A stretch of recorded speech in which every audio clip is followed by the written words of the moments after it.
Hi mahal, for today's video is manggama ko og biko. First time na ko nang buhat og biko, so first na kong gibuhat din na gipainit na ko ang karahay, then gibutan na ko ng Coco Mama. Then human sa Coco Mama nagbutang ko og gamay nga sugar. Kay dili ko ganahan og tamis kay nga biko. So human na kailangan lang gini mo siya i-mix nga hantod malusaw ang sugar. Human na nagbutang ko og luya og lemon. 2 bilog lang na lemon. Human na ako anang mix hantod nga mag kulo siya. Pagingulaan na siya, ako anang gibutang pa kong gilong ag ganina nga sticky rice. Gamay ra ako ang giluto kay pila ra man pud may mukaon.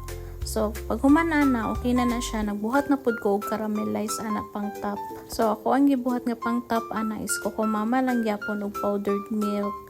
Ug ako ara pud na siyang gi-mix hantod nga mag golden brown siya. Ako ara siyang gipaabot nga mag sticky pud gud siya. Then mao na to, okay na. Yan na. Ang pinaka-the best good din na ano kay kanang dukot niya, tutong, lumi kaayo. Then anyway, nagluto pod ko og kana sweet potato. Mura, thank you.